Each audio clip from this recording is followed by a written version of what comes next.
Hello everyone, I am Anuradha Priyadarshini and once again welcome to my channel Current Affairs with Anuradha।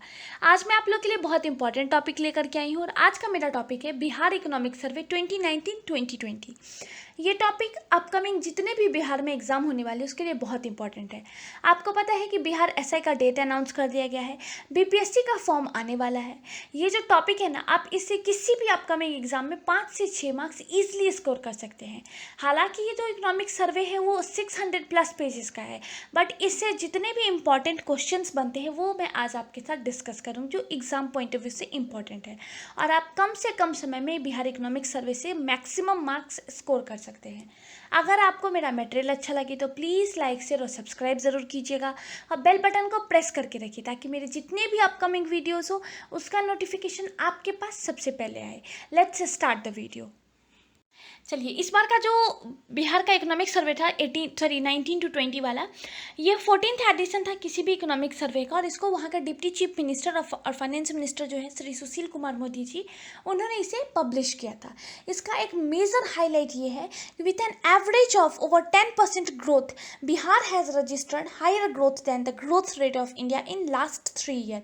ये इसका biggest highlight था। चलिए, मैं आपके साथ जो डिस्कस करने वाली हूँ इसमें डाटा बहुत इंपॉर्टेंट होता है। इकोनॉमिक सर्वे में डाटा बहुत इंपॉर्टेंट है एग्जाम पॉइंट ऑफ व्यू से, तो आप डाटा एग्जैक्ट याद रखिए। जैसे ग्रोथ रेट इन, अगर आप ग्रोथ रेट की बात करेंगे तो ग्रोथ रेट इन 2018 to 2019 की अगर बात करें एट कांस्टेंट प्राइस पे तो 10.53% है, करंट प्राइस पे 15.01% है।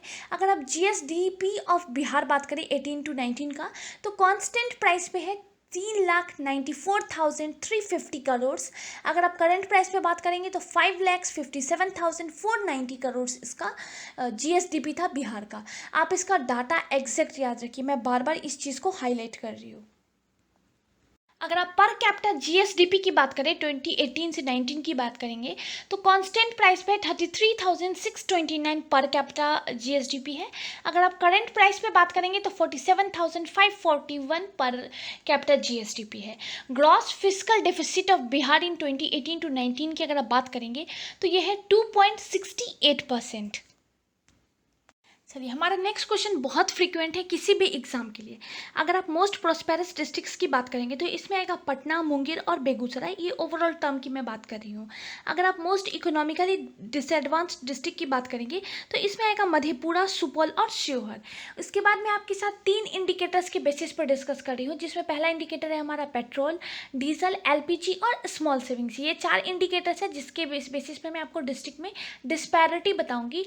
अगर आप इन तीनों की बात करेंगे तो इससे क्या होगा, किसी भी अगर आप पेट्रोल, डीजल और एलपीजी की अगर आप बात करते हैं तो इससे हमें ये आइडिया लगता है कि उस पर्टिकुलर डिस्ट्रिक्ट में इकोनॉमिक एक्टिविटी कितनी ज़्यादा हो रही है, कितनी कम हो रही है।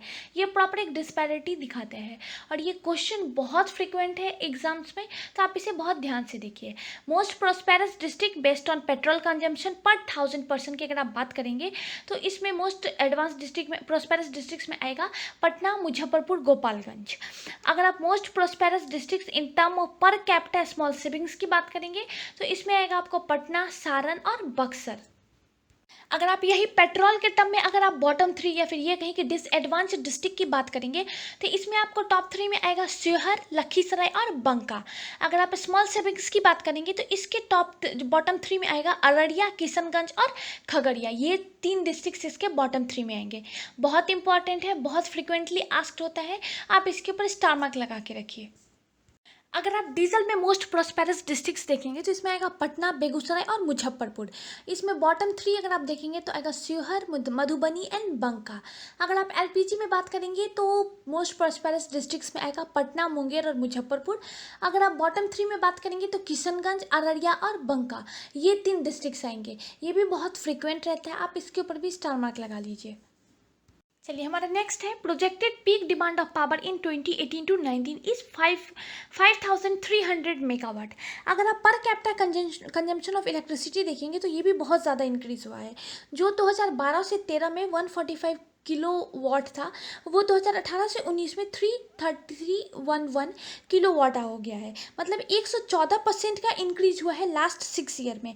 अगर आप एबिलिटी ऑफ पावर की अगर आप बात करेंगे तो जो रूरल एरियाज़ में पहले के टाइम पे 6 to 8 आवर्स रहता था, वो आज के टाइम में रूरल एरियाज़ में 20 से 22 आवर्स तक रह रहा है।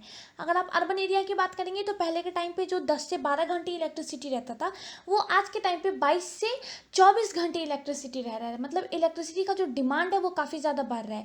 इसके लिए जो बिहार की गवर्नमेंट है वो डिफरेंट सोर्सेज पे डिपेंडेंट होने की के लिए देख रही है कि और क्या क्या सोर्सेज है जिस पर डिपेंडेंट रहा जा सके इलेक्ट्रिसिटी के जनरेशन के लिए।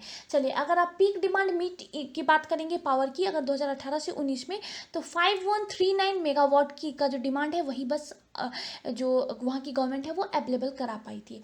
अगर आप पावर कैपेसिटी अवेलेबिलिटी इन बिहार की अगर बात करेंगे तो 2018 में जो 3889 मेगावाट था वो 2019 में 4767 मेगावाट हो गया था। ये डाटा बहुत इंपॉर्टेंट होता है, आप इसको बहुत अच्छे से देखिए। अगर आप डिफरेंट सोर्सेज की बात करेंगे कि कहाँ से ये इलेक्ट्रिसिटी जनरेट किया जा रहा है, तो total generation of power as in March 2019 की अगर आप देखिए तो 4767 मेगावाट इलेक्ट्रिसिटी जनरेट किया गया था, जिसमें कोल से जो इलेक्ट्रिसिटी जनरेशन हुआ था वो 82% था, हाइड्रल पावर से 11% था और रिन्यूएबल सोर्सेज से 7% था। मतलब जो बिहार गवर्नमेंट का जो अगर आप कहेंगे डिपेंडेंसी देखेंगे तो रिन्यूएबल सोर्सेज पे बहुत कम है, तो इसको इंक्रीज करेंगी गवर्नमेंट, इस पर डिपेंडेंसी की अपनी ज़्यादा बढ़ाने की कोशिश कर रही है। इसके लिए बहुत सारे डिफरेंट स्कीम्स भी वहाँ पे लॉन्च किए जा रहे हैं। चलिए, अगर आप रोड एक्सीडेंट की बात करेंगे पर लाख पॉपुलेशन, तो ये लोएस्ट है, बिहार में सबसे ज़्यादा लोएस्ट है सारे स्टेट्स के कंपैरिजन में। इंडिया में सबसे लोएस्ट बिहार में है जो कि 9.3 है अगर आप 2018 से 2019 का डाटा देखेंगे तो। अगर आप टेलीकम्युनिकेशन डेंसिटी की बात करेंगे तो रूरल एरियाज़ में बहुत ज़्यादा कम है। हर 100 लोगों में से 46 लोगों के पास ये टेलीकम्युनिकेशन की फैसिलिटीज़ है। अगर आप वही अर्बन एरियाज़ में देखेंगे तो हर 100 लोगों में 149 लोगों के पास ये जो टेलीकम्युनिकेशन की फैसिलिटी है वो अवेलेबल है। अगर आप ओवरऑल कैटेगरी में बात करेंगे तो ये 100 लोगों में से 60 लोगों के पास, जो अगर आप रूरल और अर्बन दोनों एरिया को अगर आप कंबाइन करके ओवरऑल देखेंगे तो हर 100 लोगों में से 60 लोगों के पास ये टेलीकम्युनिकेशन की फैसिलिटी अवेलेबल है।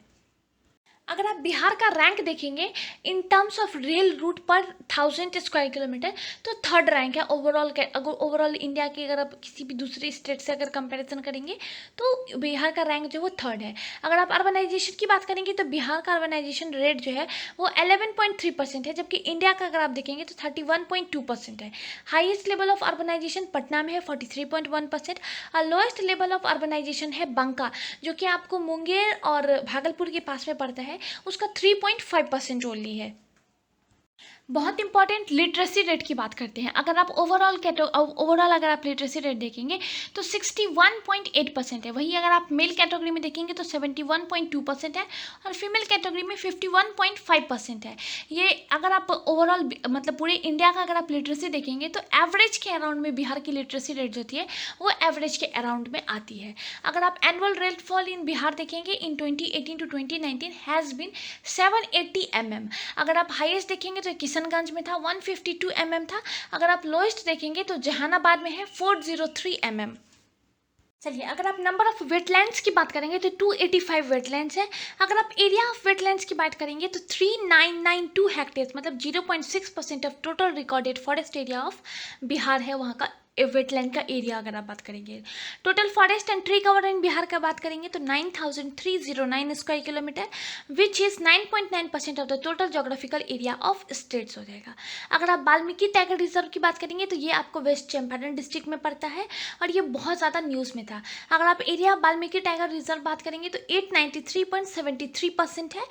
अगर आप टाइगर पॉपुलेशन एट लास्ट अगर आप टाइगर पॉपुलेशन की बात करें तो 2010 में जो 8 था वो 2019 में 31 हो गया है, तो ये काफ़ी ज़्यादा इंक्रीज़ हुआ है। चलिए, इसके बाद मैं आपको कुछ और मेजर चीज़ें बता देती हूँ। जैसे अगर आप मेन ग्रोथ ड्राइवर सेक्टर्स की बात करेंगे अगर बिहार में, तो आपको इसमें एयर ट्रांसपोर्ट आता है 36% के साथ, other services 20%, trade and repair services 17.6%, road transport की अगर बात करेंगे तो 14% है, फाइनेंशियल सर्विसेज की बात करेंगे तो 13.8% है। तो ये कुछ मेजर ग्रोथ सेक्टर्स हैं बिहार के। अगर आप यहाँ का रेवेन्यू सरप्लस देखेंगे तो 1.34% है। अगर आप रेवेन्यू रिसिप्ट देखेंगे तो 131793 करोड़ है। अगर आप रेवेन्यू कैपिटल की बात करेंगे तो 20,494 करोड़ रुपीस है। रेवेन्यू एक्सपेंडिचर की बात करेंगे तो 1,24,897 करोड़ है। अगर आप टोटल एक्सपेंडिचर की बात करेंगे तो 1,54,655 करोड़ है। तो ये जो रेवेन्यू रिसिप्ट है उसमें अगर आप लास्ट ईयर की कंपैरिजन में अगर आप देखेंगे तो 12.2% का इंक्रीज हुआ है। अगर आप रेवेन्यू एक्सपेंडिचर की बात करेंगे तो 21.7% का इंक्रीज हुआ है। इसी तरह एक प्रोडक्शन है, जो एक प्रोडक्शन 2016-17 में ओनली 111.17 करोड़ का हो रहा था, वो आज के टाइम में 176.34 करोड़ रुपीज़ का एक प्रोडक्शन हो रहा है। इतने का एक्सपोर्ट इंपोर्ट हो रहा है। अगर आप फिश प्रोडक्शन की बात करेंगे तो जो 2013-14 तक 4.79 लाख टन्स का था, वो आज के टाइम पे 6.0 लाख टन्स का है। मतलब कुछ कुछ सेक्टर्स ऐसे हैं कि इसमें बहुत ज़्यादा उछाल देखने को मिला है। अगर आप annual growth rate of operational agro based factories की बात करेंगे तो ये 16.4% है। मतलब लास्ट 10 ईयर्स में ये हाईएस्ट जा रहा है। काफ़ी ज़्यादा जो स्थिति है वो सुधरती जा रही है बिहार की भी। तो ये कुछ इंपॉर्टेंट इकोनॉमिक सर्विस के पॉइंट थे। हालांकि ये 600+ पेजेस का है, आप एक बार इसको खुद भी पढ़ के देखिए। मैं आपको इसका लिंक डिस्क्रिप्शन में, ये PDF पूरा डिस्क्रिप्शन में प्रोवाइड कर दूंगी, आप एक बार खुद भी पढ़ के देखिए। अगर आपको इस टॉपिक से कुछ भी डाउट होता है मुझे कमेंट सेक्शन में ज़रूर बताइएगा। बहुत इंपॉर्टेंट टॉपिक है एग्जाम पॉइंट ऑफ व्यू से, और इसमें मेजर जो हाईलाइट है ना, वो आपको इसका डाटा होता है। आपको इसका डाटा आपको एग्जैक्ट याद रखना पड़ेगा, कितने % से कहाँ इंक्रीज हो रहा है, कितने हेक्टेयर्स का लैंड है, एवरीथिंग आपको इसमें डाटा होता है। तो आप इसको बहुत ध्यान से करके रखिए। अपकमिंग जितने भी बिहार के एग्जाम होने वाले हैं उसमें आपको इससे 2 से 3 क्वेश्चन ईजिली देखने को मिल जाएगा।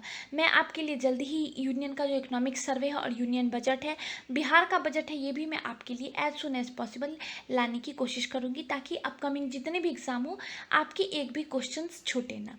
ऐसे ही अपडेटेड वीडियोस के लिए मेरे साथ बने रहिए, मेरे साथ जुड़े रहिए। मैं आपके लिए बहुत जल्दी ही अगस्त के पूरे मंथ का कंपाइलेशन करंट अफेयर्स का लेकर के आने वाली हूँ, और ऐसे ही जितने भी करंट अफेयर्स के टॉपिक रहेंगे वो मैं आपको उससे एज सुन एज पॉसिबल अवगत कराती रहूँगी।